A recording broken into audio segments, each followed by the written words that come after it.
¿Qué onda, banda? Estamos de regreso en Lecturas para Trapear con esto que es la llamada de Cthulhu. Esto que estamos escuchando es un nuevo experimento que estoy haciendo. Voy a empezar a poner música de compositores contemporáneos que no son tan famosones, pero que van arrancando su carrera, considero que bien. No soy compositor, seguramente algún compositor pues, habrá de saber un poco más de estos temas, ¿no? Bueno, todos aquellos que estén interesados en que ponga la música, sin problemas. Bueno, obviamente pues, a Carlos le pregunté. Carlos Arellano, el autor de las siguientes obras que vamos a escuchar. Esto que estamos escuchando es Cronopios. Y posteriormente vamos a escuchar Elegía. Y así voy a seguir poniendo una que otra rolita, ¿no? Entonces todo aquel que esté interesado en que ponga la música, sin problemas, ¿eh? Obviamente, pues, cumbias, ¿no? O bueno, a menos si la lectura trae cumbia, pues ahí sí, ¿no? Pero como que no va muy en el mood de este tipo de lecturas. Pero bueno, vamos a continuar con esto, así que pues acomódese o bueno, siga trapeando, prepárese un café o algo. Si van en la carretera y ven que los persigue una troca, no se paren a ver si es del CISEN. Y esto es La llamada de Cthulhu, el relato del inspector de Gras, que sería la segunda lectura. En primera parte, aquí en su programa favorito, Lecturas para Trapear.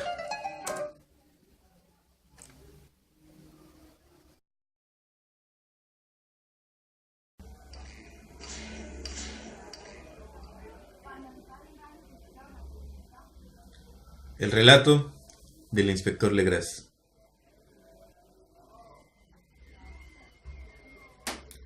Aquellos viejos asuntos que habían hecho que el sueño del escultor y su bajorrelieve resultaran tan trascendentes para mi tío, constituían el tema principal de la segunda mitad de su largo manuscrito.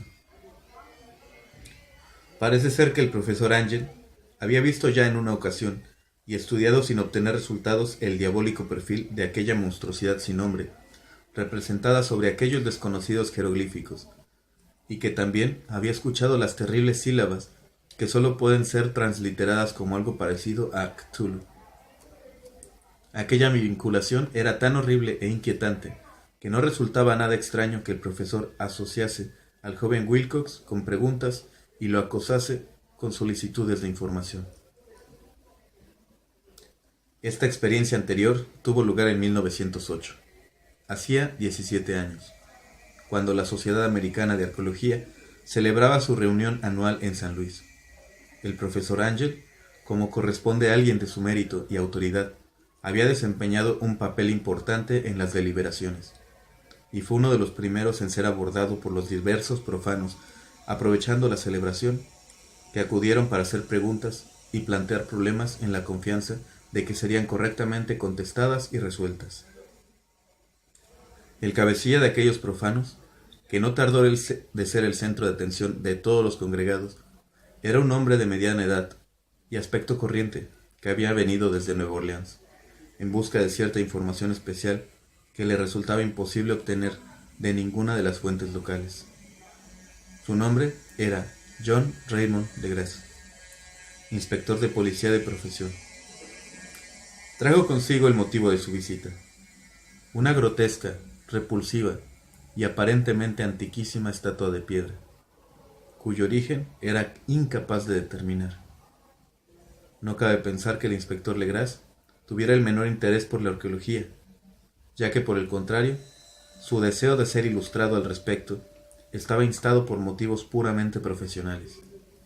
La estatuilla, ídolo, fetiche, o lo que quiera que aquello fuera, había sido requisada, hacía unos meses, en los bosques pantanosos al sur de Nueva Orleans, en el curso de una redada contra los asistentes de una supuesta celebración vudú. Tan extraños y horribles eran los ritos practicados en la misma que la policía no pudo sino darse cuenta de que había dado con una oscura secta totalmente desconocida para ellos, e infinitamente más diabólica que el más siniestro de los círculos africanos de la religión vudú. Acerca de su origen, no pudo descubrirse absolutamente nada. salvo por ciertas historias erráticas e increíbles que se logró sacar por la fuerza a algunos de los detenidos. A esto último se debe el ansia de la policía por encontrar cualquier dato acerca de las antiguas tradiciones que pueden ayudarlas a reconocer el horrible símbolo, para poder seguir la pista del culto hasta su mismo origen. El inspector Legras no estaba preparado para la excitación que suscitó su testimonio. Un simple vistazo a la estatuilla fue suficiente para hacer que los hombres de ciencia allí congregados se sumiesen en un estado de tensa excitación, y no perdieran un solo momento en amontonarse alrededor del policía, para así poder contemplar la diminuta figura, de tan extraña apariencia y tan remota antigüedad, que daba lugar a inopinadas y arcaicas expectativas aún por desvelar.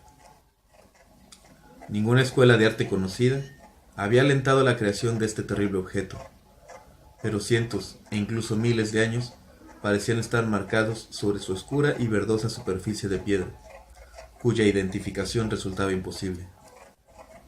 La figura, que al final fue pasada lentamente de mano en mano, para que pudiera llevarse a cabo un estudio más cercano y detallado de la misma, tenía entre 18 y 20 centímetros de altura, y estaba esculpida con gran habilidad artesanal. Representaba a un monstruo de perfil vagamente humano, pero con una cabeza a modo de pulpo, cuya cara era una masa de tentáculos, un cuerpo cubierto de escamas y de aspecto gomoso, unas profundas garras, tanto en extremidades anteriores como posteriores, y unas largas y estrechas alas en la espalda. Aquella cosa, de la que parecía desprenderse una terrible y antinatural malevolencia, tenía una corpulencia algo abotargada y estaba sentada en cuclillas, con cierto aire maligno, sobre el pedestal cubierto de caracteres indescifrables. Las puntas de alas tocaban el lado posterior del pedestal, y su trasero ocupaba el centro, mientras que las largas y curvas garras de las dobladas patas interiores hacían la parte frontal y se extendían a lo largo de todo el tercio superior del pedestal. La cabeza de cefalópodo se encontraba inclinada hacia adelante, de modo que los extremos de sus tentáculos faciales rozaban la parte posterior de las grandes garras delanteras, que a su vez estaban abrazadas a las rodillas elevadas de la agachada criatura. El aspecto del conjunto resultaba anormalmente vívido, e incluso sutilmente terrible, ya que su origen era del todo desconocido. Su enorme, pasmosa e incalculable antigüedad resultaba indiscutible. A pesar de ello, no daba muestra de una sola relación con cualquier forma artística conocida de carácter primitivo. De hecho, tampoco guardaba relación con ninguna otra época. Totalmente al margen del propio material con que estaba construida, resultaba un misterio, ya que aquella pieza verdinegra, de aspecto maleable, con motas y vetas doradas o iridiscentes, no se asemejaba a nada conocido por la geología o la mineralogía. Los caracteres que cubrían la base eran igualmente desconcertantes, y ninguno de los presentes pudo formarse la menor idea de su origen lingüístico, a pesar de encontrarse allí la mitad de los expertos mundiales en la materia. Estas inscripciones, así como la estatuilla y su material, formaban parte de algo horriblemente remoto y ajeno a la humanidad tal y como la conocemos. Algo que terriblemente sugiere la existencia de antiguos e idólatras ciclos de vida, en los que nuestro mundo y concepciones no tiene cabida alguna. No obstante, después de que todos los congregados sacudieran sus cabezas, confesando su derrota ante el problema planteado, hubo un hombre entre los allí reunidos que creyó percibir una extraña familiaridad en la monstruosa figura y la escultura, y que al momento contó con cierta timidez lo poco que sabía. Esta persona era el difunto William Channing Webb, profesor de antropología en la Universidad de Princeton, y un explorador de reconocido prestigio. El profesor Webb Había participado 48 años atrás en una expedición a Groenlandia e Islandia, en busca de ciertas inscripciones rúnicas que no llegó finalmente a encontrar.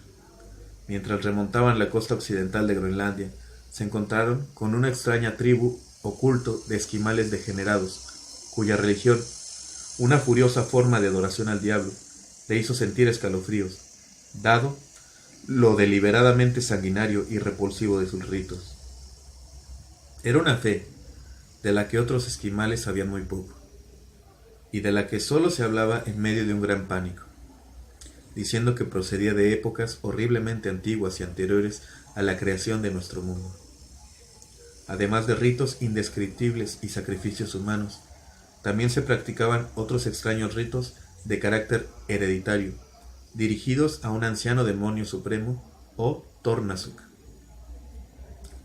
El profesor Webb tomó una cuidadosa transcripción fonética de aquellos ritos de labios de un anciano, Angekok, o hechicero sacerdote, expresando los sonidos lo mejor que pudo en caracteres latinos. Y adoraba. Pero en aquellos momentos el asunto de principal trascendencia no era otro que el fetiche que aquel culto adoraba y alrededor del cual danzaban los sectarios, cuando la aurora se alzaba por encima de los gélidos acantilados. Este era, afirmó el profesor, un tosco bajorrelieve de piedra, que constaba de un horrible dibujo y de ciertas inscripciones enigmáticas, según le parecía. Era una versión más tosca pero similar en todas sus características esenciales, a la inhumana efigie que yacía en aquel momento frente a los reunidos.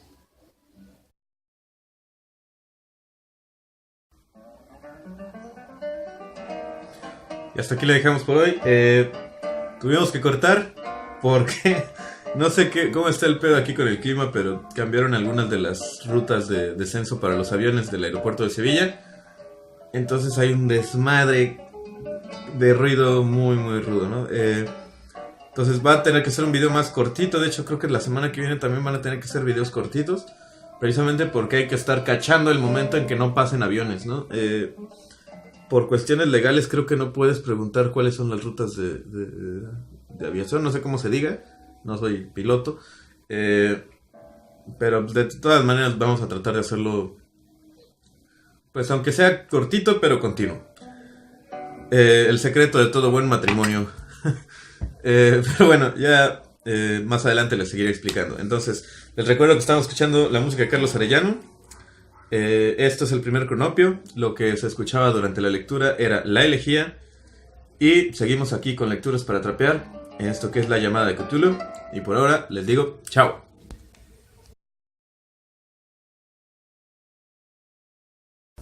Las divisiones entre las palabras se han supuesto en base a los cortes que tradicionalmente se hacían en la frase al cantarla en voz alta. Fngniu, fnglu, fnglui, fnglui, fnglui, naf, Cthulhu, relie, ga, nagi, tam. Fnui, fnui, otra madre, fnui, glui, glui, glui, glui, lak, glunaf, glunaf, glunaf, glunaf, glui, glunaf, Cthulhu, relie, nag,